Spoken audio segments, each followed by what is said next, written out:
একটু মনোযোগ দিয়ে শুনবেন, যেই কথা বোঝানোর জন্য বলতেছি।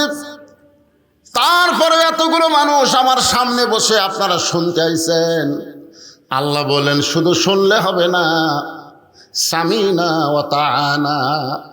কারণ শোনার দিক দিয়ে আবু জেহেল হলো 1 নম্বর। আপনারা তো বসে আছেন, বসার ব্যবস্থা করে দিছে। আর আল্লাহর নবী যখন কোরআন তেলাওয়াত করত, আবু জেহেলের বসার কোনো চান্স নাই। নবীর সামনে দাঁড়ায় থেকে যে ওয়াজ শুনবে, কোরআন শুনবে, সেই সাহসও নাই। নবী ঘরের মধ্যে পড়ে আর ওই অন্ধকারে আলে দাঁড়ায় ওয়াজ কোরআন শরীফ শোনে সারা রাত। কতটুকু? সারা রাত। সকালবেলা মিটিংয়ে গিয়ে আবু জেহেল বলতেছে, এত সুন্দর কোরআনের বাণী, রাতটা কোন দিক দিয়ে গেল আমি বুঝবারই পারি না। সুবহানাল্লাহ কন না কেন? আবু জেহেলকে কোরআনের বিপক্ষে কছে না পক্ষে কছে? তো সুবহানাল্লাহ কন না কেন? ভালো কথাই তো বলছে যে এত সুন্দর কোরআনের বাণী, আমার রাতটা খাড়া হয়ে শুনতে শুনতে কোন দিক দিয়ে গেল আমি বুঝবারই পারি না। এখন চিন্তা করেন, আবু জেহেলের কাছে একজন উকিল ছিল, তেলতেলা নেতা। ধরে কন কি নেতা? তেলতেলা। ওই তেলতেলার নাম হলো আবু সুফিয়ান। ও বলে, নেতা, যে কোরআন শুনতে রাত কোন দিক দিয়ে গেল বোঝা যায় না, সেই কোরআন গ্রহণ করলে অসুবিধা কি? শুনতেই যদি এত মজা লাগে, সেটা ধরলে অসুবিধা কি? একটা হলো শোনা, একটা হলো ধরা। আপনারা বলেন, আমাদের যে যুবকগুলো শুনতেছে, এদেরকে যদি এখন বলা হয় এই কোরআন শরীফটা একটু ধরো তো বাবা, ধরে ধরবে? ওরা চিন্তা করবে আমার যে শরীরের অবস্থা, ভাই এখন এটা ধরার কোনো উপায় নাই। হ্যাঁ, কোরআন শরীফ ধরবার গেলে প্রথম শর্ত হলো লা ইয়ামাসসুহু ইল্লাল মুতাহহারুন। ততক্ষণ পর্যন্ত তুমি ধরা তো দূরের কথা, কোরআন স্পর্শই করতে পারবে না যতক্ষণ তুমি পবিত্র না হবা। তাহলে কোরআন ধরতে গেলে যদি পবিত্র হওয়া লাগে, সেই কোরআন কেউ যদি গ্রহণ করে, সেই মানুষটা কত ভালো মানুষ হবে। আজকে তাফসীরুল কোরআন মাহফিলে আমাদের জানার অধিকার আছে না নাই? আমি সেই কথাগুলোই তো আপনাদের একে একে বলবো ইনশাআল্লাহ। ইতিমধ্যে একজন নেতা এসে গেছে, আর নেতা আসবি না? না, এমপি সাহেব আসবি না? আপনি সাহেব?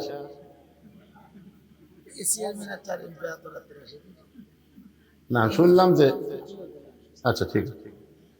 আপনারা ভোটের আগে অসুস্থ হন না পারে, কিন্তু ভোটের পরে অসুস্থ হন, এটাই সমস্যা আছে।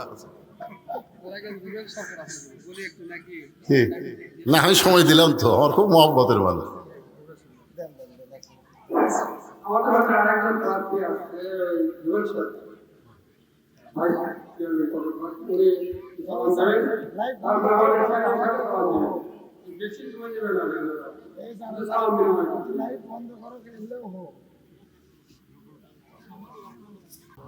জবান খুলে আল্লাহর জিকির করতে শরম।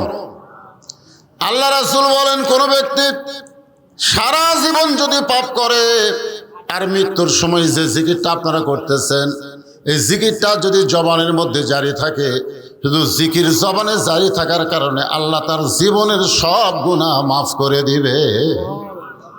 দেখছেন কোন দিকে টাকা আছে? হায় রে, আমি যে কথাটা বললাম এটা গুরুত্ব দিয়ে শুনলো না, সুবহানাল্লাহটাও করলো না। আচ্ছা, বসে থাকবেন কোরআনের মাহফিলে দেহ নিয়ে, আর মন থাকবে আর এক জায়গায়। এই যে একটা গান নাই, একজন মানুষ হইয়া তুমি কয়জনকে বিলাও মন। কি একটা গান, নতুন একটা গান নামেনি, একজন মানুষ হইয়া তুমি কয়জনকে দিবাও মন। তা আপনি বসে আছেন দেহ নিয়ে মাহফিলে, মন আর একদিকে, এ পেঁচাল ফেলা কোনো কাম হবে? আগেকার দিনে দেখছেন টিউবওয়েলের তলে জগ কিংবা কলস দিয়ে মানুষ পানি ভরে আনতো। আগে দেখেন না আপনারা, ওই কলস থুয়ে থুয়ে জায়গাতে এমন ক্ষয় হতো যে কলস তুলি দেখবেন আটকে যেত, মানে ক্ষয়ের মধ্যে থাকতো। কিন্তু একটা লোক কলস রাখছে, মুখটা টিউবওয়েলের মুখে বরাবর রাখেনি, কলস ঠিকই আছে কিন্তু মুখ একটু বেঁকা করে তুলছে। ওই সমানে পানির চাপ দেয়, কলসের গা ধুয়ে যায় কিন্তু ভিতরে ঢোকে না। তার মানে কি বুঝতেছেন? মুখে মুখে লেভেল হওয়া লাগবে, যেরকম ঠিক কিনা বলেন। আমার কথা আপনাদের মন একেবারে অ্যাডজাস্ট না হলে কাম হবে না। যারা পিছনে দাঁড়িয়ে আছেন ভাইজানেরা, আল্লাহর সোনার সানেরা, বসেন বসেন বসেন। হ্যাঁ, যুবকদের জন্য আজকে একেবারে একটা কমপ্লিট ওয়াজ হবে ইনশাল্লাহ। বসো যুবকেরা, বসো। তাহলে যে কথা বলতে বলতে আমার সান্নু ভাই কথা শুরু করলেন, আমার সেই কথাটা হলো শুধু কোরআন শুনলে হবে না, আল্লাহর কোরআনকে কি করা লাগবে? গ্রহণ করা লাগবে। জোরে কোন কি করা লাগবে? আল্লাহর কোরআনকে যদি আমরা গ্রহণ করতে পারি তাহলে আমরা কেমন মানুষ হব? যত বড়ই মাস্তান হই, যত খারাপই হই না কেন, কোরআন গ্রহণ করার আগে কিন্তু কোরআন গ্রহণ করার পরে আর কেউ খারাপ থাকে নাই। আবু জেহেল শুনিছে, গ্রহণ করেনি, এই জন্য এই শালা ভালো হয়নি। জোরে খান কথা ঠিক কিনা? শুনিছে। এখন আপনারা কি আবু জেহেলের মধ্যে খালি শুনবেন? ওমর ফারুক শুধু কোরআন শুনে নাই, কোরআনকে গ্রহণ করার কারণে আবু জেহেলের চাইতো খারাপ মানুষ ছিল হযরত ওমর। আবু জেহেল নবীকে হত্যা করার জন্য কোনোদিন নাঙ্গা তরবারি নেয়নি, নবীকে মারার পরিকল্পনা করেছে কিন্তু ডাইরেক্ট মারার জন্য অস্ত্র হাতত নেয়নি। আর ওমর ফারুক ডাইরেক্ট মারার জন্য তরবারি হাতত নিয়েছে। কতক্ষণ ঠিক কিনা? তাহলে আবু জেহেল চোরের মতন কোরআন শুনে আর পরিবর্তন হলো না, আর ওমর ফারুক নবীকে মারতে গিয়া আল্লাহর কোরআন শুধু শোনে নাই, কোরআনকে গ্রহণ করার কারণে এমন পরিবর্তন হয়ে গেল, সবচাইতে খারাপ মানুষটা সবচাইতে ভালো হয়ে গেল। জোরে কর কথা কন না কেন? যে কোরআন থেকে আপনার তাফসীর শুনবেন, এ কোরআনের 23টা আয়াত। কয়টা আয়াত? 23টা আয়াত আল্লাহ হযরত উমরের শানে নাজিল করছে। হযরত ওমর একসময় অর্ধ পৃথিবীর খলিফা হয়ে গেলেন। এই যে আপনাদের উপজেলার খলিফা, আবার সামনে নির্বাচন, আবার খলিফা হবার চাই। খলিফা মানে আপনারা আরবিতে বুঝতেছেন না, চেয়ারম্যান। সান্নু ভাই ঠিক কিনা বলেন? আবার চেয়ারম্যান হওয়ার জন্য আবার আমাদের বাংলাদেশে 5 বছর পর পর ভোট হয়। ধরে কোন কি হয়? এখন আপনারা দিবার পারেন কি না পারেন সেটা আপনাদের ব্যাপার। হয়তো হয় কি না হয়, ওগুলো এখন আলোচনা আমি করবো না। এগুলো আলোচনা করলে সাধারণপুর আবার নিষিদ্ধ হয়ে যাবো, দরকার নেই। খালি তেল তেলা ওয়াজ করে দেবো আল্লাহর কোরআনের উপর। কি হয়? এই শুনতে আপত্তি আছে? হ্যাঁ, আল্লাহর কোরআনের কথা শুনতে কোনো আপত্তি আছে? তাহলে যেই মানুষটা সবচাইতে খারাপ মানুষ ছিলেন, সেই মানুষটা সবচাইতে ভালো মানুষ হলেন কোরআন শুনে না কোরআন গ্রহণ করে? এখন আপনারা বলেন কোরআন শুনবেন না কোরআন গ্রহণ করবেন? আল্লাহ তাআলা এই কোরআনের কারণে হযরত ওমরকে বাংলাদেশের মতন 96টা দেশের চেয়ারম্যান বানায়া দিছে। বাংলাদেশের মতন কয়টা? একটা উপজেলা, সাধারণপুর উপজেলা। বাংলাদেশের মতন 96টা দেশের চেয়ারম্যান আল্লাহ হযরত ওমরকে বানাই দিলেন শুধুমাত্র কোরআনকে গ্রহণ করার কারণে। জোরে কেন সুবহানাল্লাহ। এখন বাংলাদেশের মতন 96টা দেশের চেয়ারম্যান হয়ে হযরত ওমরের অহংকার কেমন, ফুটানি কেমন, মাস্তানি কেমন। আপনাকে ইউনিয়নের চেয়ারম্যানেরই যে মাস্তানি। জোরে কোন কথা ঠিক কিনা? এখন হযরত ওমর বাংলাদেশের মতন 96টা দেশের চেয়ারম্যান হওয়ার পরে আল্লাহর কোরআনকে গ্রহণ করার কারণে তার চরিত্রটা কেমন হলো একটা দৃষ্টান্ত দিলি আপনারা বুঝতে পারবেন। জুমার দিনে হযরত ওমর যখন মসজিদের মেম্বরে দাঁড়ায় খুতবা দিচ্ছেন, আরবিতে বলা হয় খুতবা, বাংলাতে বলা হয় ভাষণ। হযরত ওমর যখন মসজিদের মেম্বরে দাঁড়ায় খুতবা দিচ্ছেন, এমন সময় একজন সাহাবী মাঝখান থেকে দাঁড়িয়ে বলে, আমিরুল মুমিনিন, আপনার খুতবা শুনবো না।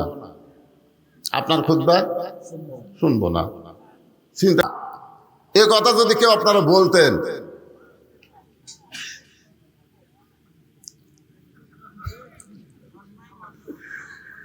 হযরত ওমরকে বলতেছে আপনার বক্তব্য খুতবা আমরা শুনবো না। সঙ্গে সঙ্গে হযরত ওমর খুতবা বন্ধ করে দিয়ে বললেন, ভাইজান আমার অপরাধ কি? কোন অপরাধে আমার খুতবা শুনবেন না? সাহাবী বলতেছে, আমাদেরকে খাটো পাঞ্জাবি দিয়া আপনি লম্বা জুব্বা পরে খুতবা দিচ্ছেন, আমাদেরকে খাটো পাঞ্জাবি দিবেন আর আপনি লম্বা জুব্বা পরে খুতবা দিবেন। আপনি লম্বা জুব্বা কোথায় পাইলেন এটা না বলা পর্যন্ত আপনার খুতবা শুনব।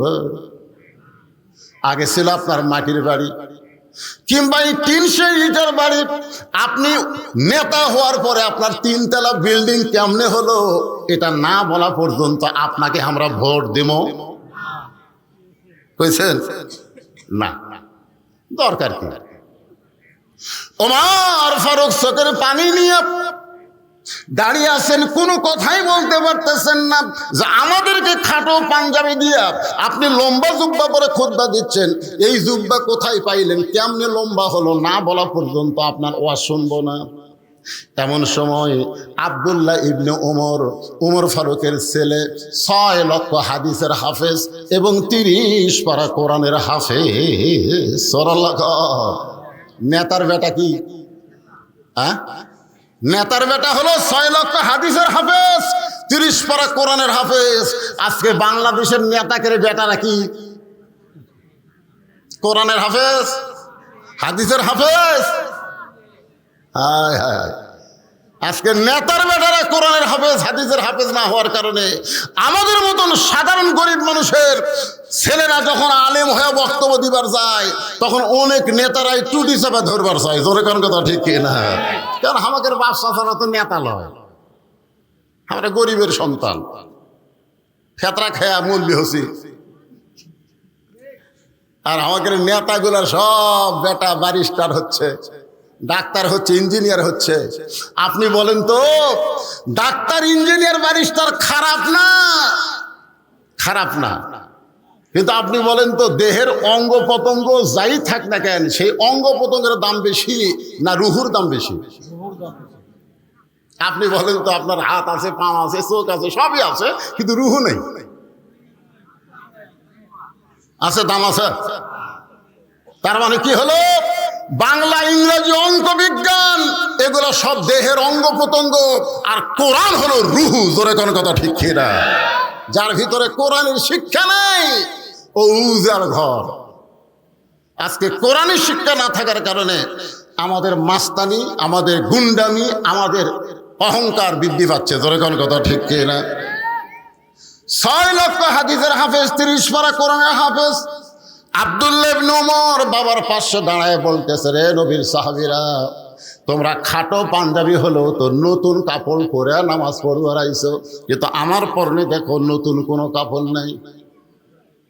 ওসমান গনি বলতেছে, আব্দুল্লাহ আজকে জুমার দিনে সবাই নতুন কাপড় পরেছে আর তুমি পুরাতন কাপড় পরলা কেন? আব্দুল্লাহ বলতেছে, আমি যদি নতুন কাপড় পরতাম তাহলে আমার বাবার জুব্বা লম্বা হতো না। আমি যদি নতুন কাপড় পরে আসতাম তাহলে আমার বাবার জুব্বা লম্বা হতো না। রে নবীর সাহাবীরা, তোমরা সবাই রাতের বেলা ঘুম পাড়ো, তোমরা সবাই রাতের বেলা ঘুম পাড়ো, কিন্তু আমার বাবাকে তোমরা এমন একটা দায়িত্ব দিছ, আমার বাবা রাতের বেলাও ঘুমাই না।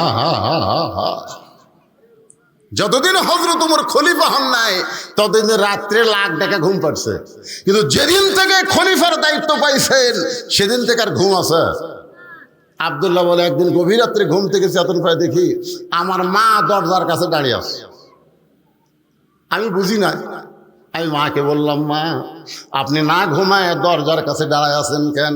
আমার মা চোখের পানি নিয়ে বলতেছে, তোমার বাবা যখন খেলাফতের দায়িত্ব পাইছে তখন থেকে সবাই যখন ঘুমায় আর তোমার বাবা চুপি চুপি মানুষের সুখ কষ্ট দেখে।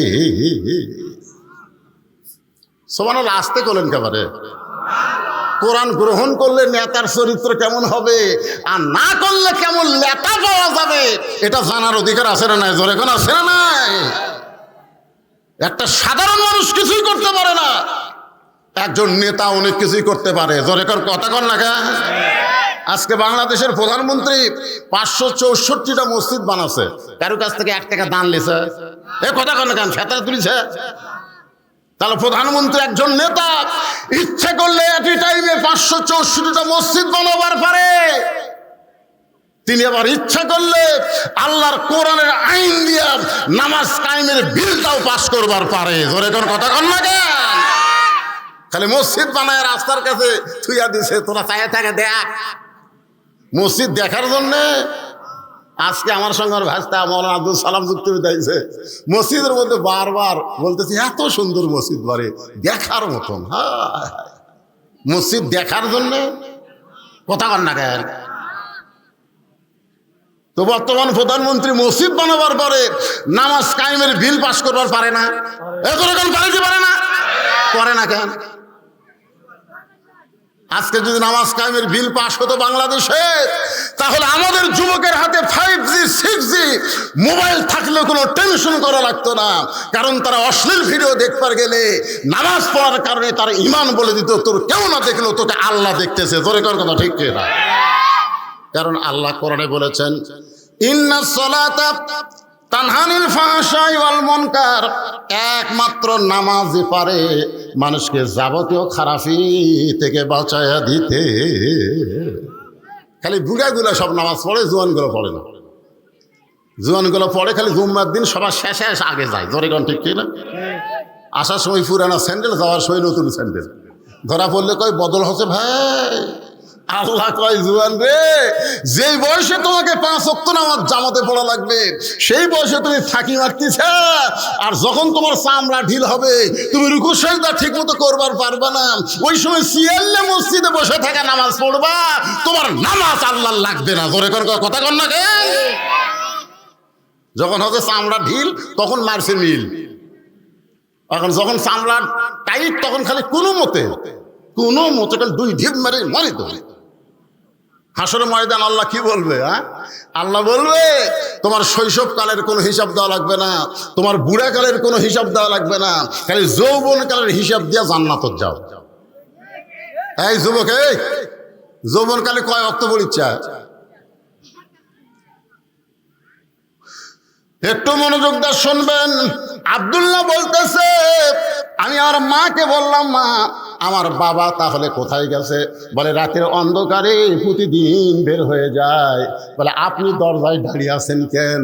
মা বলতেছে আমি দরজায় দাঁড়িয়ে থেকে আল্লাহর কাছে দোয়া করি, আল্লাহ যেন তোমার বাবাকে আবার সুস্বাস্থ্যভাবে ফিরায় নিয়ে আসে।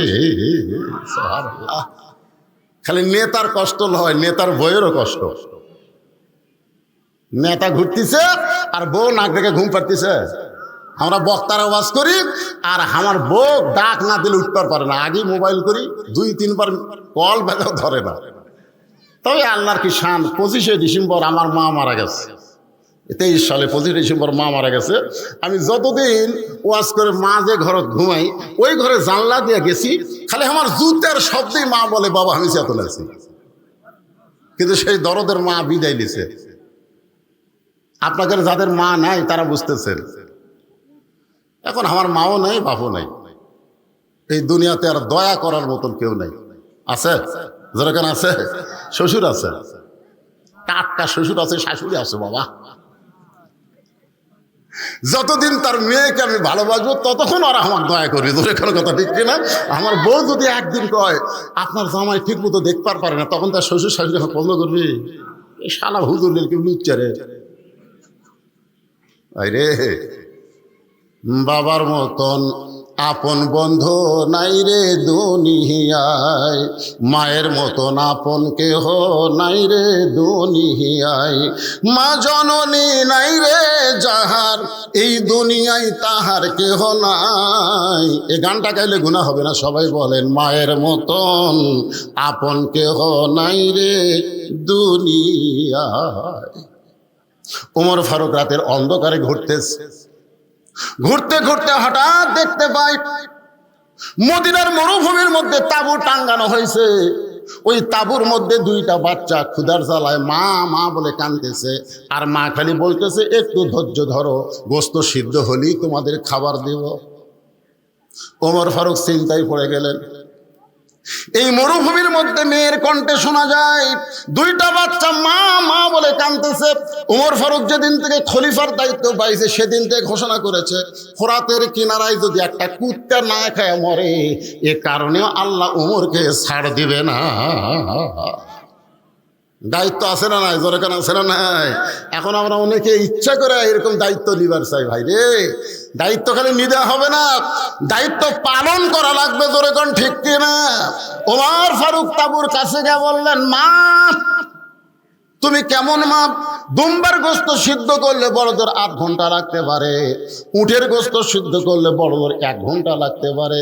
এত গভীর রাত হয়ে গেছে, এখন পর্যন্ত তোমার গোস্ত সিদ্ধ হয় না, তোমার বাচ্চারা ক্ষুধার জ্বালায় কান্দে, তুমি কেন বাচ্চাদের খাবার দাও না?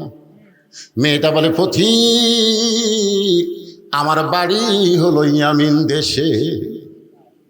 ওমর ফারুককে বলে, পথিক এই গভীর রাত্রে যখন তুমি এমন কথা বলতেছ, তাহলে শোনো, আমার বাড়ি হলো ইয়ামিন দেশে। আমি মদিনায় আইছি খলিফা ওমরের কাছে। বিকেলবেলা আমার এতিম সন্তানকে ওমরের কাছে যাব, কিন্তু এত মানুষের ভিড়, আমি ওমরের কাছে যাবার পারি নাই। রাতের বেলা একটা তাঁবু টাঙ্গায়া আজকে রাতটা কোনো মতে পাড়ি দিয়ে সকালবেলা ওমরের দরবারে যাবার চাই, কিন্তু আমার 2টা সন্তান ক্ষুধার জ্বালায় খালি মা মা বলে কান্দে। আমি ওদের সান্ত্বনা দেওয়ার জন্য পাতিলের মধ্যে পানি আর পাথর দিয়া নিচে আগুন জ্বালায় বলতেছি, বাবা গোস্ত সিদ্ধ হলেই তোমাদের খাবার দেব। আমি মনে করেছিলাম এই সান্ত্বনা কথা শুনে এক সময় আমার বাচ্চারা ঘুমায় যাবে, কিন্তু আমার বাচ্চাদের পেটে এত ক্ষুধারি পথিক, আমার বাচ্চারা খালি কাঁদতেছে। আমার পাতিলে কোনো গোস্ত নাই, পাথর কি কোনোদিন সিদ্ধ করা যায়? সঙ্গে সঙ্গে ওমর ফারুক বললেন, মা তুমি একটু ধৈর্য ধরো মা। এক দৌড়ে বাইতুল মালের দরজায় গিয়ে বললেন, আসলাম 1 বস্তা খাদ্য আমার মাথায় উঠে দে। আসলাম বলতেছে, আমির আল মুমিনিন, আপনি হলেন খলিফা, আমি হলাম চাকর, বস্তা নিয়ে কোথায় যাওয়া লাগবে আমারে বলেন। ওমর ফারুক বলে, আসলাম দে, একজন পাপের বোঝা আর একজন কেউ মাথায় নেবে না, দে তাড়াতাড়ি মাথায় উঠে দে। আসলাম যখন খাবারের বস্তা ওমরের মাথায় উঠে দেয়, ওমর ফারুক বস্তা মাথায় নিয়ে এত জোরে দৌড় মারে। আসলাম বলতেছি, আমির আল মুমিনিন, ওজনের বস্তা নিয়ে দৌড়াইলে আপনি পড়ে গিয়ে আপনার কষ্ট হবে। ওমর ফারুক বলে, আসলাম রে, সময় মতো যদি যাবার না পারি তাহলে জাহান্নামের আগুনে ওমরকে পড়তে হবে। এক দৌড়ে তাঁবুর কাছে গিয়ে বললেন, মা বস্তার খাবার থেকে রুটি আর হালুয়া তৈরি করো। মা রুটি হালুয়া তৈরি করে যখন ওমরের হাতে দেয়, ওমর ফারুক 2টা সন্তানকে 2 উরাতের উপরে বসায়া রুটি হালুয়া যখন মুখে দেয়, বাচ্চাগুলো বারবার ওমরের মুখের দিকে ফেল ফেল করে তাকায়। ওমরের চোখটা দর দর করে পানি পড়ে। 2টা বাচ্চা চোখের পানি মুছে দে বলে, কে গো এই গভীর রাত্রে আমাদেরকে খাওয়ানোর পর এমন করে কাঁদতেছ? ওমর ফারুক বলে, আল্লাহ আল্লাহ, জাহান্নামের আগুন থেকে আমাকে বাঁচায়া দাও। মেয়েটা বলে, পথিক আমি ভালো মানুষের নাম শুনেছি, ভালো মানুষের গল্প শুনেছি, জীবনে কোনোদিন দেখি নাই, আজকে তোমাকে ভালো মানুষ দেখলাম।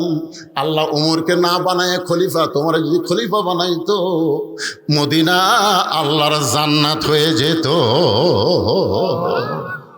আব্দুল্লাহ বলতেছে, রে নবীর সাহাবীরা, তোমরা যখন সবাই ঘুমাও তখন আমার বাবা চুপি চুপি গভীর রাত্রে আমার দরজার কাছে গিয়ে বলতেছে, আব্দুল্লাহ আব্দুল্লাহ আব্দুল্লাহ। 3 বার ডাক দেওয়ার পরে আমি চমকে গেলাম। গভীর রাত্রে বাবা আমার দরজায় ডাকতেছে, কারণ কি?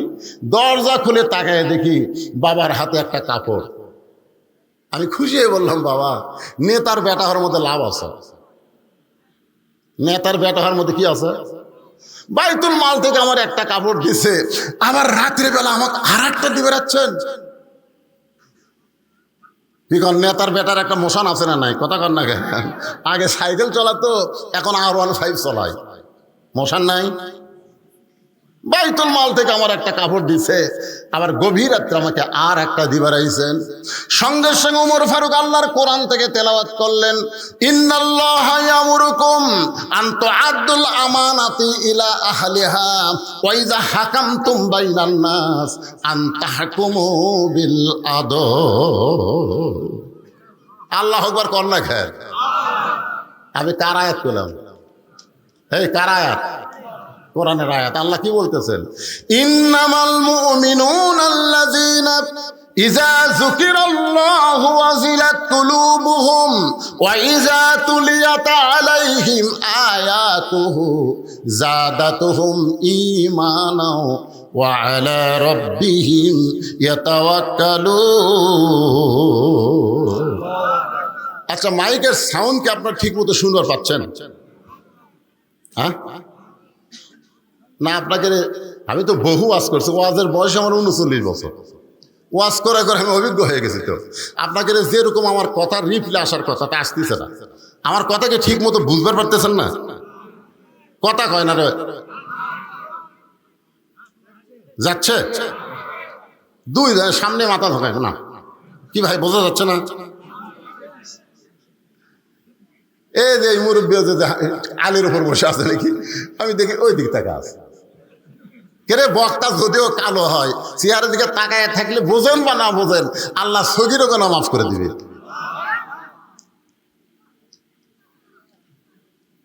কি গুরুত্বপূর্ণ কথা আয়াত করলাম। 6 বছর ধরে আম বাগানের চাষ করছে। জ্যৈষ্ঠী মাসে দেখবার গেছে আম পাকছে কিনা, যা দেখে গাছের ডালে বসে ছোট্ট একটা বাচ্চা আম পাড়তেছে আর ব্যাগের মধ্যে তুলতেছে। বাগানের মালিক কয়, কে রে, আমি খাইনি, পরিবারের কেউ খায়নি, আর তুই আমার গাছে ছোট আম পাড়তেছিস, তোর বাপ হোক যা বিচার দে মোরে। ছেলে খালি মুসকে মুসকে হাসে। বাগানের মালিক বলে, হাসিস কেন? বলে, হাসার কারণ হলো আমার বাবা কোথায় খুঁজবার যাবেন, আমার বাবাও আর এক গাছের চড়িছে। দেখা দেখে আমার বাপ খালি আম পাড়ে আর বস্তা ভরায়।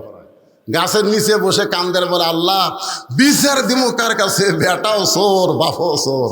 আজকে আমাদের বাংলাদেশের অবস্থা কি হয়ে গেছে? বিচার দিবের কার কাছে? সবাই চোর। জোরে কোন কথা ঠিক কিনা? সব টাকা বিদেশে চলে যাচ্ছে, আর জিনিসপত্রের দাম দিন দিন যে হারে বাড়তিছে, কথা কলি ধরে এলে যাবি। জোরে কোন কথা ঠিক কিনা? বিচার দিমু কার কাছে ভাই? কান্দার কয়, তোর বিচার আল্লাহ করবি রে। আল্লাহ কয়, তারা তোর দুনিয়াত কি দুনি পাঠাতি রে? অন্যায়ের প্রতিবাদ করার জন্য পাঠানো হয়েছে। কুনতুম খায়রা উম্মাতান উখরিজাত লিন-নাস তা'মুরুনা বিল মারুফ ওয়া তানহাউনা আনিল মুনকার।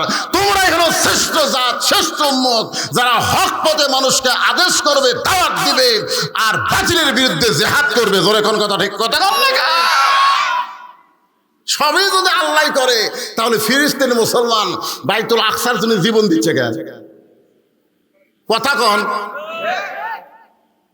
মসজিদ রক্ষা করার জন্য জীবন দিচ্ছে, আর আমাকে মসজিদে বুড়া নামাজ পড়ে, আর আলিয়া বেটা নামাজ পড়ে না, তাকে একদিন জিহাদের সুরে জোর করে নামাজের কথা কয় না। জোরে কথা ঠিক কথা কন না কেন?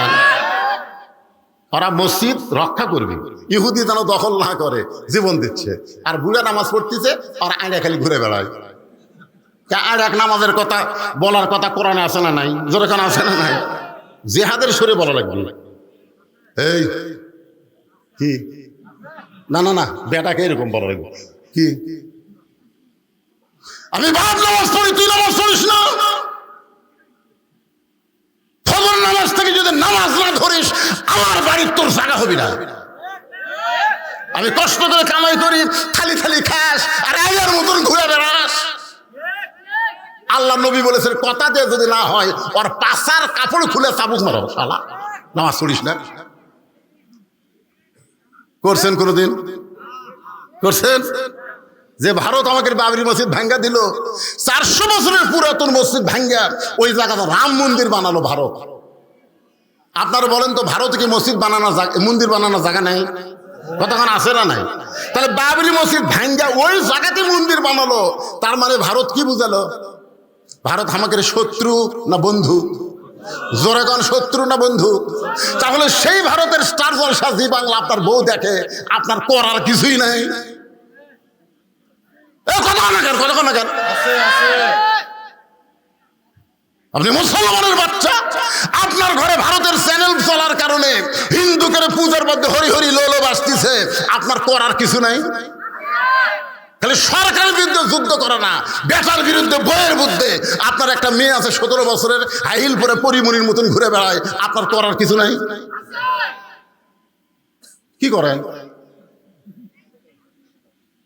আপনার মেয়েকে কোনোদিন বলেছেন যে মা, আল্লাহ নবী বললেন ফাতেমা তুমি নবীর মেয়ে হওয়ার কারণে আল্লাহ তোমাকে জান্নাত দিবে, এইটা কখনো মনে করো না মা।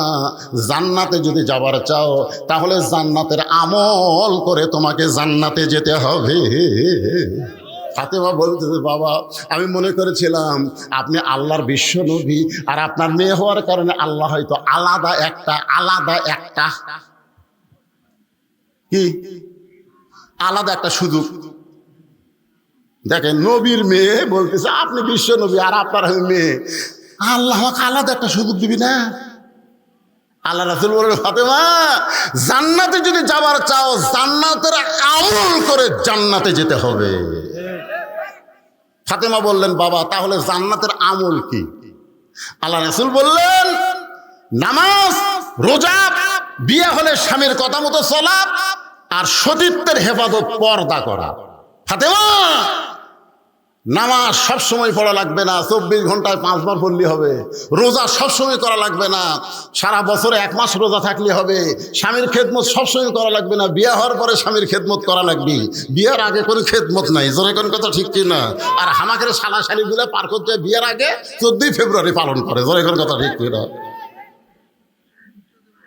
আর সতীত্বের হেফাজত, পর্দা, ফাতেমা এইটার কোনো সময় নাই, এটা সব সময় আমল করা লাগবে। ও ফাতেমা তুমি যদি পর্দা নিশি হতে পারো বাকি 3টা আমল আল্লাহ তোমার জন্য সহজ করে দিবে। তুমি যদি পর্দা নিশি হবার পরও বাকি 3টা আমল তোমার জন্য আল্লাহ সহজ করে দিবে। ফাতেমা বললেন বাবা তাহলে এই মুহূর্তে আমি পর্দার মধ্যে ঢুকে গেলাম। আপনি বলেন তো পর্দার মধ্যে যদি মোস্তাকের বউ থাকতো তাহলে বাংলাদেশের কোনো সাংবাদিক কেউ ধরতো? এই যে বুড়া মোস্তাক দিয়ে চেংড়ি বিয়ে করছে, কথা কর না কেন? একটা বুড়া মোস্তাক বিয়ে করেনি, চেংড়ি। ওই চেংড়ি যদি বোরকার মধ্যে রাখতো, সবসময় পর্দার মধ্যে রাখতো, তাহলে সাংবাদিক যেত। পর্দার মধ্যে বুড়ি না ছুড়ি কেমনি বুঝবি? কিন্তু শালা বুড়া বয়সে বিয়ে করছে, আবার বেয়া পর্দা করিলে ঘুরতেছে, ধরা খাচ্ছে, ধরে কথা কর না কেন?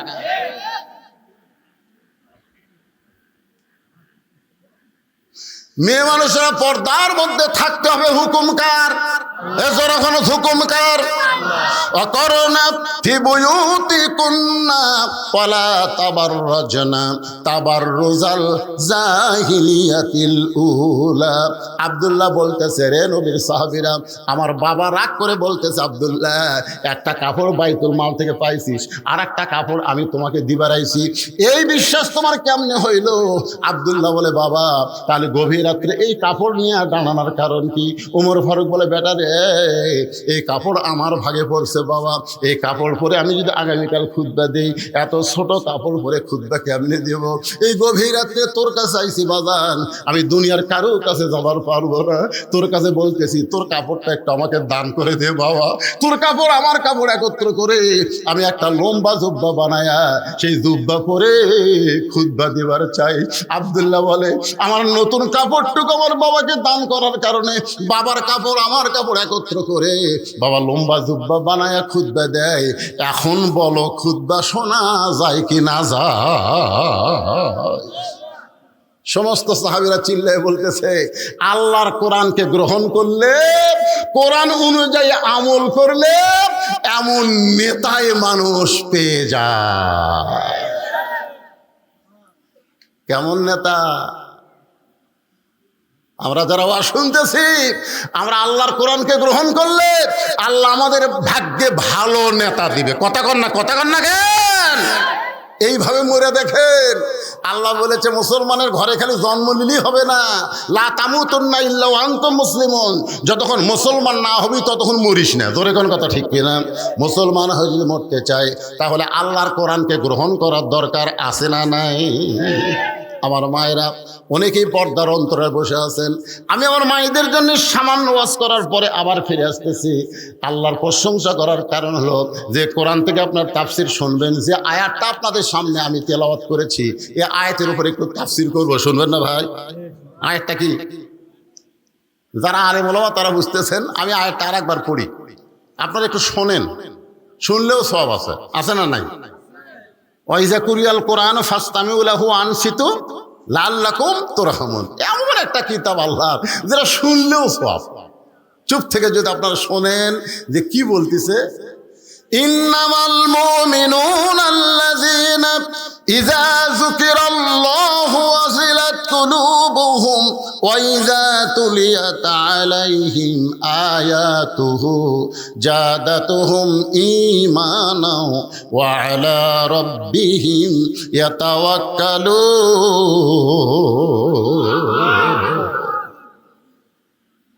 এমন ভাবে ফাতেমা পর্দার মধ্যে ঢুকে গেল, এমন ভাবে। আসরের নামাজ পড়ে, জোহরের নামাজ পড়ে আল্লাহ রাসূল ফাতেমার বাড়িতে গেছে। কার বাড়ি? দরজার ডাকতেছে, ফাতেমা। ফাতেমা দৌড়ে এসে দরজা টানতেছে। রাসূল বলে, ফাতেমা দরজা খুলে দাও। ফাতেমা বলে, বাবা আমি এখন পর্দার ভিতরে নাই, মানে আমার শরীরে এমন একটা কাপড় আছে যে কাপড়টা পুরো শরীর ঢাকতে পারেনি, আমি পর্দার ভিতরে নাই, এই জন্য আপনার জন্য দরজা খোলা যাবে না।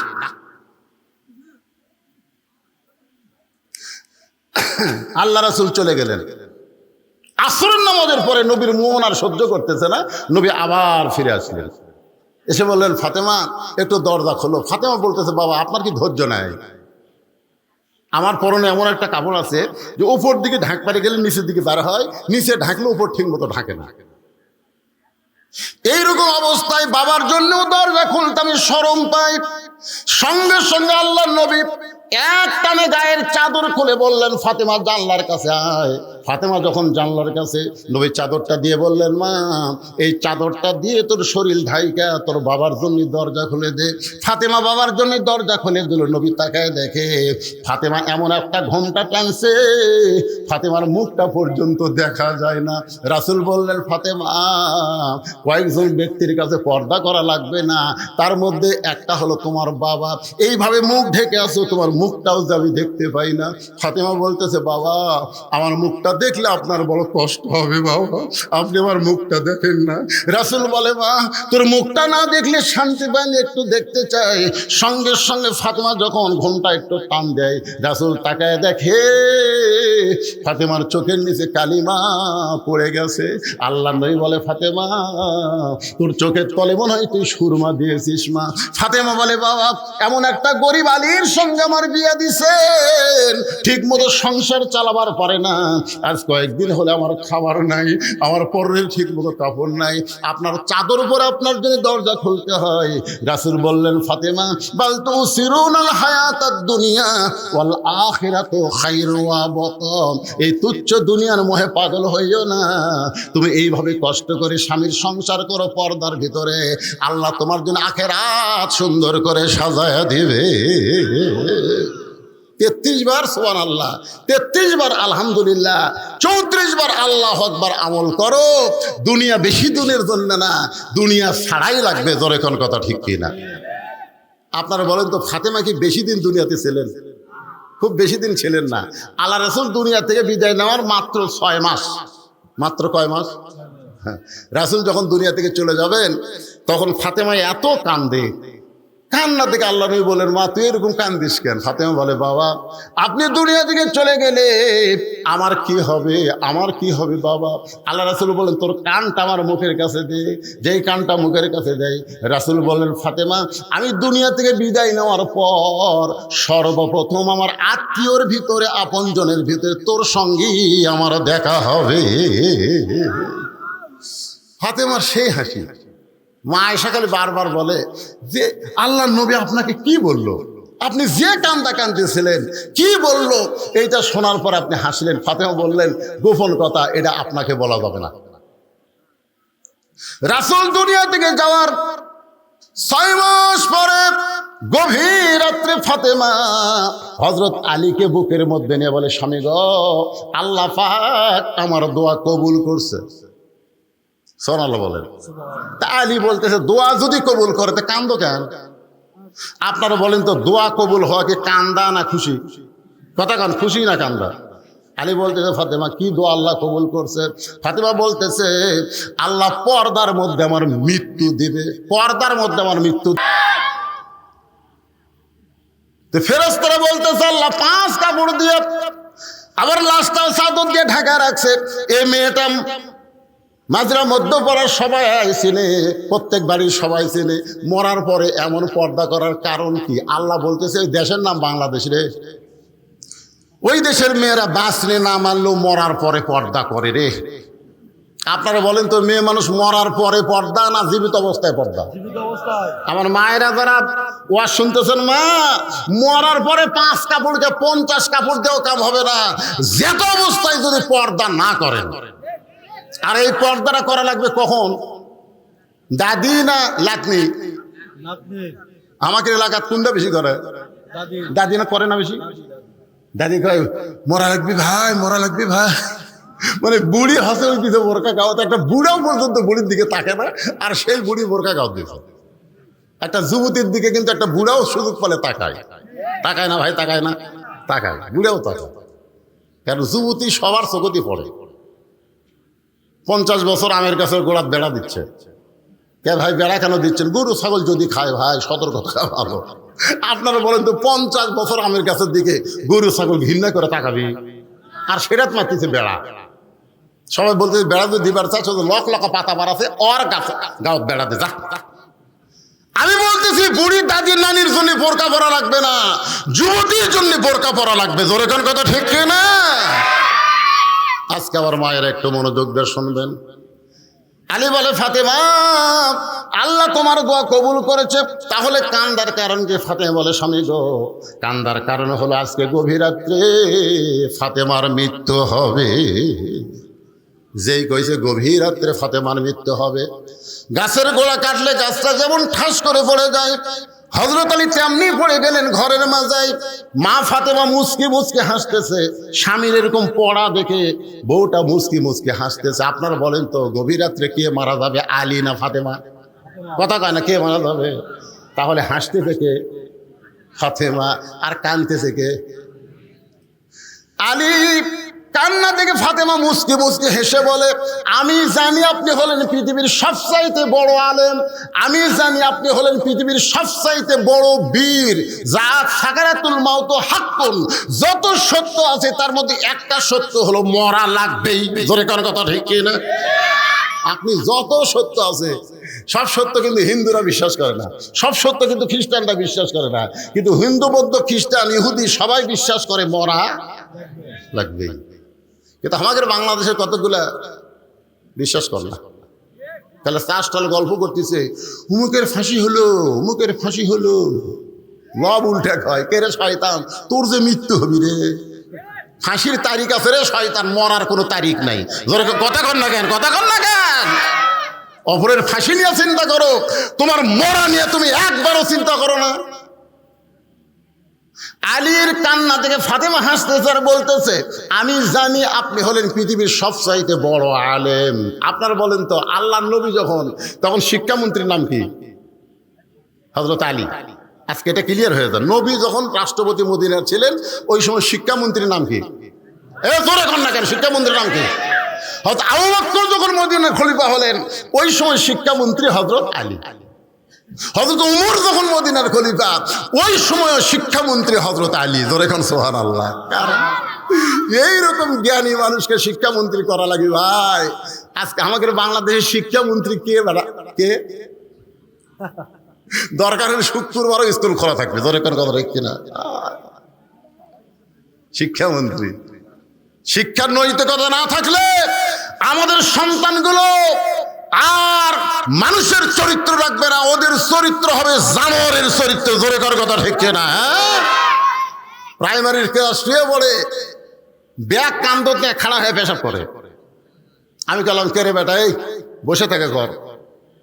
কোন ক্লাসে পড়িস? শুয়ে পড়িস চাচা। তো কেমনে পেশাব করা লাগে, তোর স্যার তোকে শিখাইনি? ওকে চাচা দেখি খন প্রাইমারি পেশাব খানার যায় দেখি আমার স্যারই খাড়া হয়ে পেশাব করে, ওর সারি খারাপ পেশাব করে। উনি সেই শিক্ষা গ্রহণ করতেছে, আর সেই শিক্ষার শিক্ষামন্ত্রী। আজকে আমাদের বাংলাদেশের সন্তানগুলো ভবিষ্যতে কি হবে চিন্তা করার দরকার আছে না নাই? জোরে কোন আছে না নাই? শিক্ষামন্ত্রী হযরত আলী। আল্লাহ রাসূল বলেন, আনা মাদিনাতুল ইলমি ওয়া আলী বাবুহা, আমি হচ্ছে ইলমের শহর, আলী হচ্ছে তার দরওয়াজা। আপনি এত বড় জ্ঞানী হয়ে, এত বড় বীর হয়ে মরার খবর শুনে আপনি এমন করে কাঁদতেছেন কেন? কারণ আসলে যাইতে হবে। এ কথাটা সবাই বিশ্বাস করে সুন্দর করে সুরে সুরে বলেন, যাওয়া কিন্তু লাগবে। তাহলে সবাই বলেন আসলে। আল্লাহ, কারা কারা বলতেছেন আল্লাহ? আচ্ছা, এই কথা কি মিথ্যা না সত্যি? তাহলে একটু জোরে কর না কেন? আপনার কান্দের ফেরেশতারা ওরা কি মনের খবর জানে? তাই আপনি জোরে বললি তো ওরা লিখবে। আসলে কবে? আচ্ছা, যাওয়ার যে বিষয়ে যাওয়ার তারিখ নাই, তাহলে আমাদের যে সাইজ বর্তমানে, এই সাইজে যদি আমরা মরি ভাই, আপনি বলেন তো কোনো বেনামাজি যদি মরে যায়, ওই কবরত যাওয়ার পরে প্রথম প্রশ্ন কি হবে? আপনারা এগুলো জানেন না? বেনামাজি মরিছে, মুনকির নাকির যা বলতেছে মান রব্বুকা, তোর রবকে? না না, বেনামাজি। বেনামাজি যা পিতন খাবি ভাই। আর নামাজি যখন কবরে যাবে, মুনকির নাকির যখন বলবে মান রব্বুকা, তোমার রবকে, ওই যাক প্রশ্ন করতেছে আল্লাহ, তার চোখে ঘুম দিয়ে দিবি, ওই ঘুমের থেকে চেতনি পাবি না। মুনকির নাকির প্রশ্ন করতেছে মান রব্বুকা, তোমার রবকে, এমন সময় নামাজ খাড়া হয়ে বলবে এই মুনকির নাকির, দুনিয়ার কষ্টের জীবন শেষ করে কবরে একটু আরামের ঘুম পাড়তেছে, কিসের প্রশ্নটা? তো কই ভাই আপনি কে? এটা আরামে লাশ সাহেব ঘুম পাড়তেছে, আপনি কে ভাই? আমি নামাজ। নামাজ মান রব্বুকা প্রশ্ন করতেছিস, এই সারা জীবন কয় ওয়াক্ত নামাজ পড়ছে হিসাব দে। মুরগি নাকির আমার কাছে তো ক্যালকুলেটর নাই, তো ক্যালকুলেটর নাই তো মান রব্বুকা প্রশ্ন করিস? যতবার মসজিদের মধ্যে ঢুকছে নামাজের নিয়ত করে এই লোকটা বলছে আলহামদুলিল্লাহি রাব্বিল আলামিন। যখনই রুকুত গেছে সকলে বলছে সুবহান রাব্বিয়াল আযীম, সেজদা দিয়ে বলছে সুবহান রাব্বিয়াল আলা। তো দুনিয়াতে এতবার রব রব করে কবরত কেবল ঘুমাইছে, আর আবার রব। মুনকির নাকির কয় আল্লাহ, তোমার বান্দাকে মান রব্বুকে প্রশ্ন করার পরে নামাজ যে গর্ব আছে, আল্লাহ কই যে নামাজ যে কবরে আইছে তার সব উত্তর হয়ে গেছে। জোরে করে সুবহানাল্লাহ, জোরে করে সুবহানাল্লাহ। আর যারা বেনামাজে মরতেছেন, কি মন খারাপ করতেছেন? মসজিদের উন্নয়ন মানে খালি মসজিদ, কি করে ফেলা দিতে রে, কলজা শান্তি রে, 201 গম্বুজ মসজিদ রে। আমার এলাকার ছেলেরা হাইস মাইক্রো ভাড়া করে দেখবার গেছিল টাঙ্গাইলের গোপালপুরে। আশা করি হুজুর দেখছেন আপনি? সেই মসজিদ হুজুর, আমরা ছাদের উপরে যা গম্বুজ গুনছি হুজুর, 201টা। হায় হায়, মসজিদ দেখে কলজা শান্তি হুজুর। বারবার যখন এই কথা বলতে আমি বললাম ভাই তোরা গেছিল কয়টায়? সকালে 11টায়। ওখান থেকে মসজিদ দেখে ফেরত আসি কয়টায়? বিকাল 3টায়। তার মধ্যে যে একটা নামাজ গেল জোহরের, সে নামাজের খবর কি? তখন কয় হুজুর আমরা তো দেখবার গেছি হুজুর। সাপাত জুতের বাড়ি মারা দরকার, জোরে কর কথা ঠিক না? আপনারা কোন তো মসজিদ দেখার জন্য সরকার বানাচ্ছে?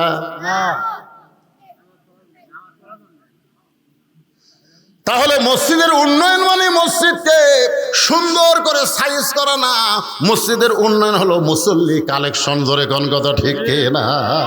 আজকে বাংলাদেশের বক্তারা মুসল্লি কালেকশন না করে খালি মসজিদে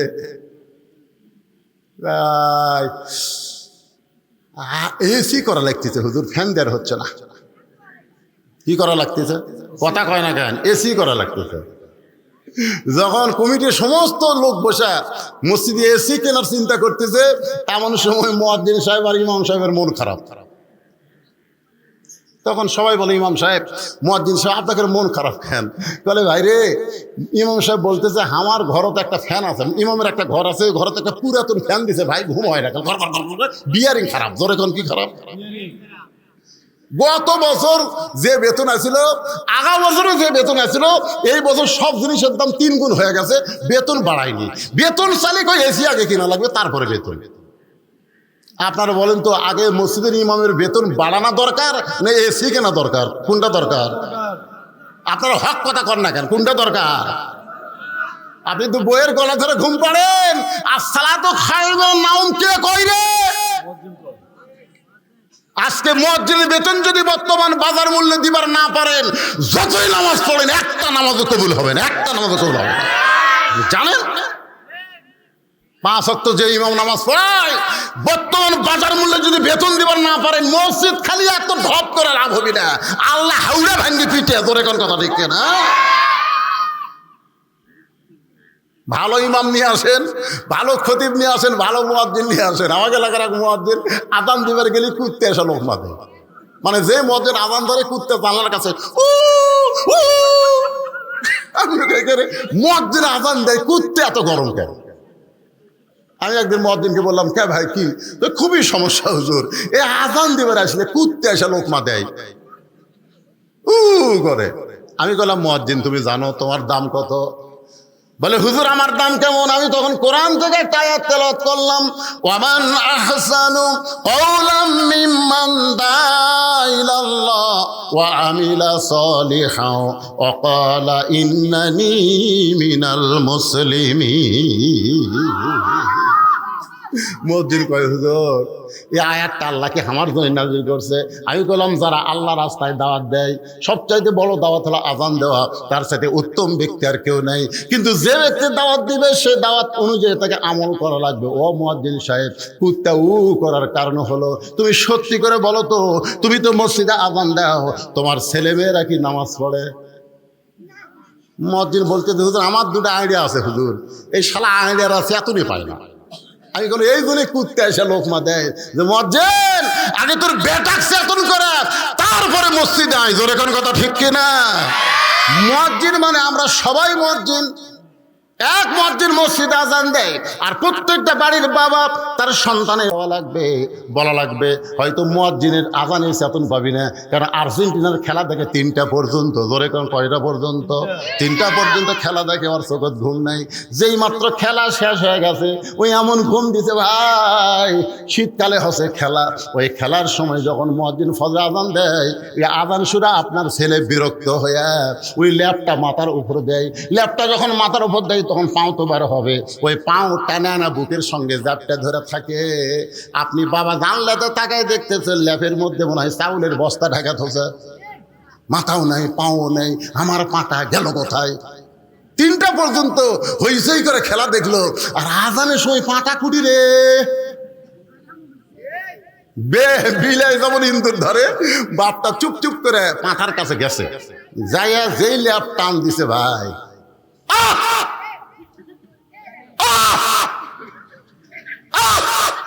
বেটা চিল্লা, খাব্বা আপনি নামাজ পড়া বাদ দেয় আমার ঘরে ঢুকে করতেছেন কেন?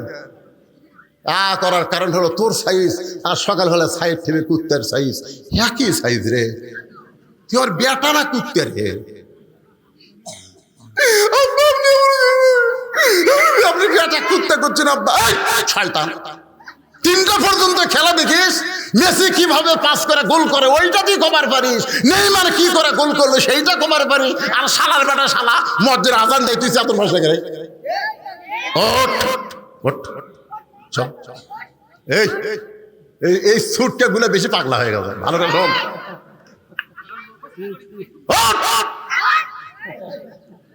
গোসল করবো না উজু করবো, কোনটা করবো কর, কারণ এখন দুটাই বলে করবে। তো এখন অজু করে মসজিদে নিয়ে গেছে, বাবা সুন্নত পড়ে বেটা সুন্নত পড়ে কাতার রেখে যায় আমার কাছে খাড়া হয়। বাপ বেটা কাতার বদ্ধ হয়ে নামাজ পড়ছে, ফেরেশতা কয় আল্লাহ বাপ বেটা একসঙ্গে নামাজ পড়লো খবর কি? আল্লাহ কয় বেটা যতই আর্জেন্টিনার খেলা দেখুক রে, ইহুদি খ্রিস্টানের খেলা দেখলে কি হবে, বাবার সঙ্গে জামাতে নামাজ পড়েছে, আমি আল্লাহ ঘোষণা দিলাম বাপ বেটা দুটাই জান্নাতি। এটা হচ্ছে মুসল্লি কালেকশন। ধরে কোন কথা ঠিক না? তাহলে বুড়া চুলা ভাঙ্গা চুলালে হবে না, লাতি লুত তুলিয়া দাদা আসা লাগবে। জোরে কোন ঠিক? একটু মনোযোগ দিয়ে শুনবেন। ফাতেমা ডাকতে বলে, স্বামী গো, এই দুনিয়ার সবচাইতে সত্য কথা হলো আসলে যাইতে হবে। ধরে কোন আসলে যাইতে হবে। ও ওগো স্বামী, আমি চলে যাওয়ার পরে আমার 3টা চাওয়া আপনাকে পুরা করা লাগবে। 1 নম্বর চাওয়া হলো রাতের অন্ধকারে আমাকে দাফন করবেন। আমি রাতের বেলা মরে যাব আর দিনের বেলা কবর দিবেন, তাহলে আমার পর্দার খেলাপ হয়ে যাবে। রাতের অন্ধকারেই আমাকে দাফন করবেন। আমার 2 নম্বর চাওয়া হলো আমার কোনো জানাজার ব্যবস্থা আপনি করবেন না। আমার 3 নম্বর চাওয়া হলো আমার লাশটা কিন্তু খাটনিতে তুলবেন না, আপনি কান্দে করে নিয়ে ওই জান্নাতুল বাকির পূর্ব কোণায় সবুজ রঙের একটা বাতি জ্বলবে, ওই বাতি বরাবর আমাকে দাফন করবে। হযরত আলী গভীর রাত্রে ফাতেমাকে দাফন করার পরে আল্লাহর কাছে কাঁদতেছে আর বলতেছে, আল্লাহ পর্দানিশী ফাতেমাকে তুমি কবুল করে নাও। দোয়া করার পরে তাকায় দেখে সামনে কয়েকটা পুরাতন কবর দেখা যায়। এই মাত্র ফাতেমার কবর দিছে, সেই নতুন কবর আর নাই। গোটা জান্নাতুল বাকি হযরত আলী দৌড়ায় বলে, এখনই কবর দিলাম ফাতেমার, সেই কবরটা গেল কোন জায়গায়? আল্লাহর বলে, আলী রে, ফাতেমা হলো পর্দানিশী, আমি আল্লাহ জোহরা ডিগ্রি দিয়া ফাতেমার কবরটাকে কিয়ামত পর্যন্ত পর্দা করে দিয়েছি। আমার মায়েদের জন্য আমার ওয়াজ শেষ। মায়েরা, আপনারা যখন বেদার হন না, আপনাকে 1 নম্বর ওয়াজ হলো পর্দা। জোরে বলেন, নাম কি? মায়েরা যদি পর্দার মধ্যে থাকে, ওই পর্দার মধ্যে মায়েরা কোনোদিনও বলবি না আমি সিজার কর্ম, আমি সিজার কর্ম, এটা কোনোদিনও করি না। আজকাল বর্তমানে সিজার যারা করতেছে অধিকাংশ মেয়ের সিজার করতেছে মরদ ডাক্তার। কথা কর না, কেন কথা কর পারেন না আপনারা? একটা পর্দানিশী মা গিয়ে বল, মরে আদামু রে, নর্মালে বাচ্চা নেব, সিজার করবো না। এই যে সামনে গুলা বসে আছে, বুঝলেন? এত পেঁচাল পাঠতেছে কি জন্যে?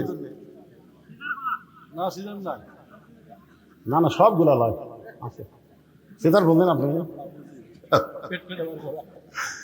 দেখবেন বড় ডাক্তার, যত বড় বড় ডাক্তার বাংলাদেশে আছে, তাদের বাচ্চা কোনোদিন সিজার করে বইয়ের হয় না। কারণ ডাক্তার জানে সিজার করলে মায়েরও ক্ষতি, বাচ্চারও ক্ষতি। এই জন্য বড় ডাক্তারের সন্তান সিজার লাগে না, বইয়ের সিজার লাগে না।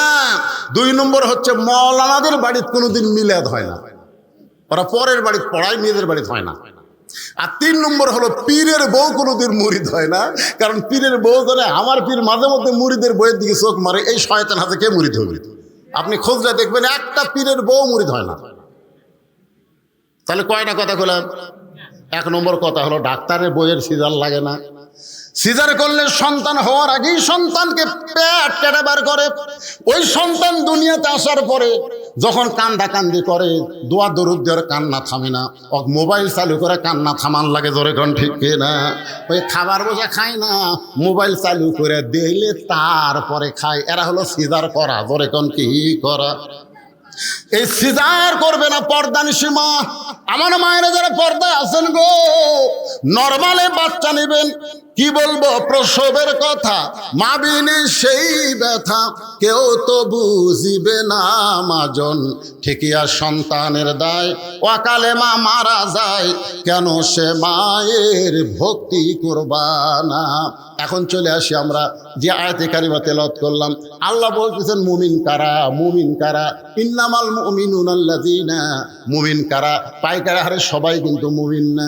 মুমিনদের বৈশিষ্ট্যের মধ্যে 1 নম্বর বৈশিষ্ট্য হলো ইজা যুকিরাল্লাহু ওয়াজিলাত কুলুবুহুম, যখন তারা আল্লাহর জিকির, ভাই এই কোরআনের আয়াতে তাফসীর শুরু হয়ে গেছে, যখন তারা আল্লাহর জিকির করবে, এই জিকির করার কারণে তাদের অন্তরের মধ্যে তড়পড়ানি শুরু হবে।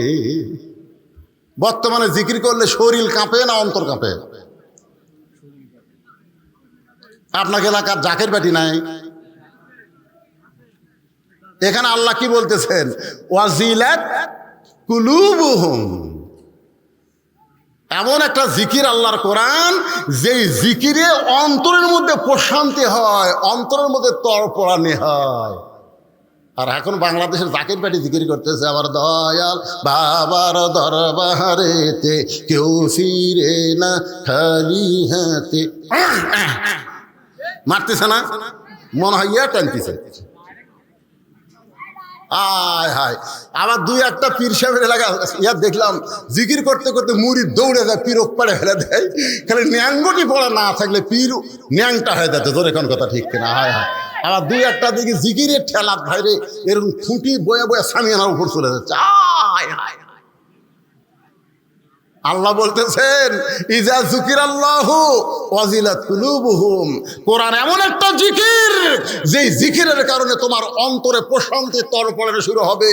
তুমি নিয়ত করবে এই দুনিয়াতে যদি চলি বলি একমাত্র কোরআন অনুযায়ী চলবো, দরকার হয় কোরআনের আইন কোরআনের দল করতে গেলে মরণ হয়ে গেলে মরে যাব, তারপরে আল্লাহর কোরআন ছাড়বো। আজকে সেই নিয়ত আছে।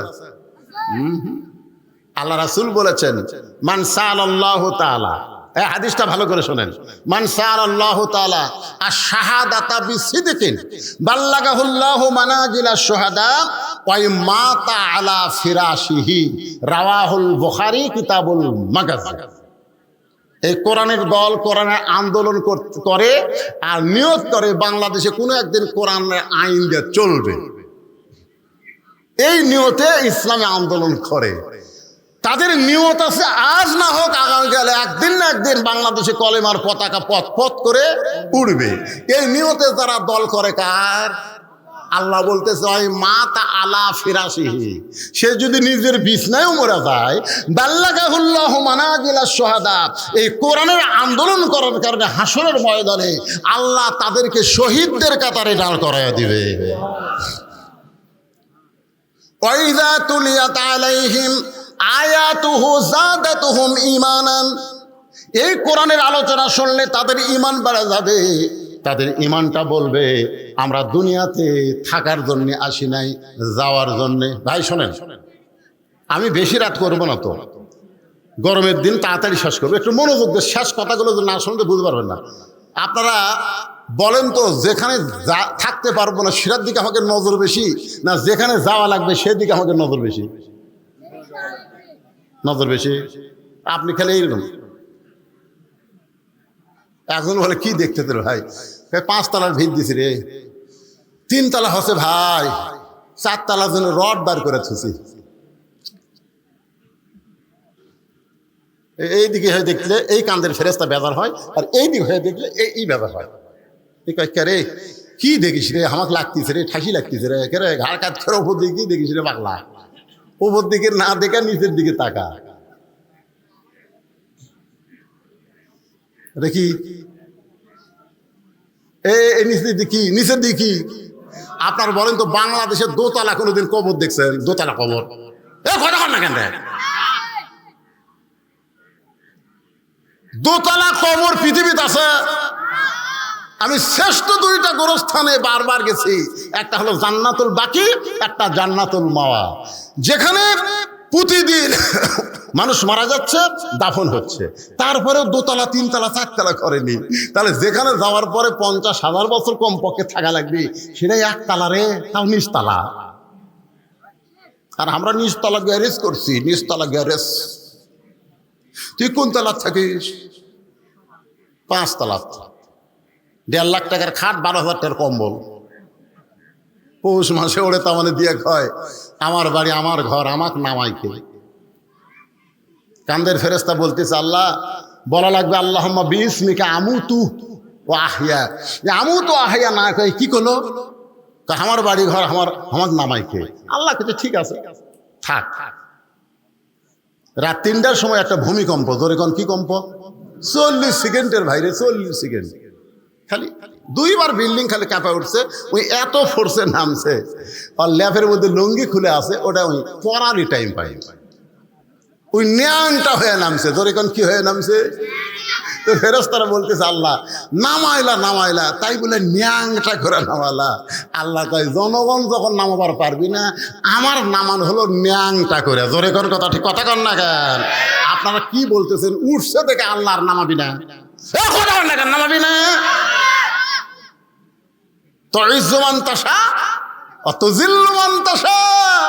তুমি সিঁড়ি বয়ে আনা উঠতে পারো না, লিফট দিয়ে উঠো। তুমি 20 তলা যাও, 40 তলা যাও, তোমাকে নামতে হবে। জোরে কোন কথা, ঠিক না? তুমি 3 তলা বানাও, আর 4 তলা বানাও, আর 7 তলা বানাও, তোমাকে কবরে যাওয়া লাগবে। জোরে কোন কথা, ঠিক না? এই সত্য কথা বিশ্বাস আমরা করতে পারি না। যদি ওই কথা বিশ্বাস করি যে আসলে যাইতে হবে, যে কোনো সময় যাওয়া লাগবে, তাহলে আমাদের চাল চরিত্র ওই কাফের বেঈমানদের মতো হতো না, আমাদের চাল চরিত্র হলো মুসলমানের মতো। জোরে কোন কথা ঠিক না? যাদাতুহুম ঈমানা ওয়া আলা রাব্বিহিম ইয়াতাওয়াক্কালুন। সর্ব অবস্থায় আমরা একমাত্র ভরসা করব কার উপর? বৃষ্টি হলেই যে ঝড় হবে তাই? বৃষ্টি হলে ঝড় হবে? আপনারা বলেন তো, এর আগে কোনোদিন বৈশাখ মাসে বৃষ্টির জন্য এত দোয়া হচ্ছে? কথা কন না কেন ভাই? আমি তো আমার 39 বছরে ওয়াজের বয়সে দেখিনি যে বৃষ্টির জন্য প্রত্যেক জেলায় জেলায় নামাজ। তারপরে যখন বৃষ্টি হচ্ছিল না, তখন আমাকে দিয়ে করছিল, হুজুর আপনার রুদ্দি আর কাম হবি না হুজুর। আমরা তখন আর শরমে মানুষ কিছুই করতে পারি না, গুনগুন করে আমি আরবি দিয়ে বৃষ্টির দোয়া করি। শোনেন, এই যে নামাজ হচ্ছে, দোয়া হচ্ছে দেখে একবার বৈশাখ মাসে যে বৃষ্টিটা হলো আপনাকে এলাকা, আপনারা বলেন তো বৃষ্টি হচ্ছে না ঝড় হচ্ছে? কথা কর না কেন? কোনো ঝড় আছে? এইটা দোয়া কবুলের লক্ষণ রে পাগলারা। এর আগে বৈশাখ মাসে মেঘ করলে আগে বাতাস হবি, ঝড় হবি, আম ফালাবি, আমের ডাল ভাঙবি, তারপরে পাথর হবি, তারপরে বৃষ্টি হবি। জোরে কথা কন না কেন? এ বছর কোনো ঝড় আছে? বৈশাখ মাসের কয়দিন আছে?